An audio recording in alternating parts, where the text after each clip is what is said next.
எடுத்துக்கிட்டு இருக்காங்க. மக்களை பற்றி கொஞ்சமும் சிந்திக்கிறது கிடையாது. ஏன்னா நம்ம என்ன நினைக்கிறோம், நமக்கு ஓட்டுக்கு 1000 ரூபாய் தந்தா போதும், 500 ரூபாய் தந்தா போதும், ஓட்டை போட்டு வந்துடலாம் அப்படின்னு சொல்லி நினைக்கிறோம். அந்த இலவசங்களை கொடுத்துதான் நம்மளை என்ன செஞ்சுட்டாங்க, அப்படியே நம்மளை இலவசங்களுக்கு கையேந்த வச்சு ஒரு அடிமைத்தனத்திலேயே நம்மளை வச்சுக்கிட்டு இருக்கு இந்த திராவிட கட்சிகள். இதுல இருந்து நாம வெளிவரணும். அதுக்காக தான் நாங்க தொடர்ந்து இந்த நாம் தமிழர் கட்சி 16 வருஷம் போராடுறோம். எப்படியாவது நம்ம மக்களை இதுல இருந்து வெளியே கொண்டு வந்துட முடியாதா?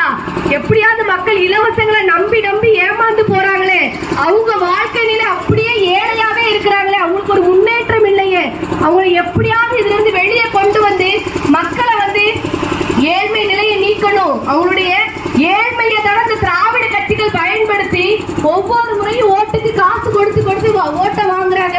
எப்படியாவது மாத்தணும் சொல்லிதான் நாங்க 16 வருஷமா போராடுறோம். சாராய கடையை வந்து மூடுவே சொல்லி எந்த கட்சியுமே சொல்றது கிடையாது. ஆனா நாம் தமிழர் கட்சி தொடர்ச்சியா சாராய கடையை மூடுவோம் அப்படின்னு சொல்றோம். ஏன்னா நம்ம வீட்டு ஆண்களை குடிக்க வச்சு நமக்கு கஷ்டத்தை தர்றது இந்த திராவிட கட்சிகள் தான். அவங்க திராவிட கட்சிகள் சாராய கடையை மூட மாட்டாங்க. ஏன்னா அந்த சாராய கடையை நடத்துறதே இந்த திராவிட கட்சிகள் தான்.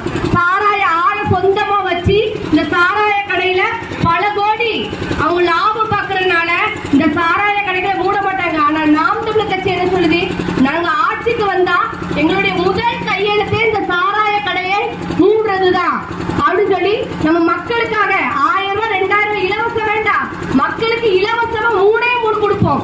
தரமான குடிநீர், சுத்தமான குடிநீர் இலவசம். அதே மாதிரி படிப்பு, பிள்ளைங்க 1ல இருந்து 6ஆவது கல்வி வரை இலவசமா படிக்கலாம். ஏன்னா தனியார் பள்ளிகள்ல நமக்கு சேர்க்கறதுக்கு வருமானம் இருக்காது.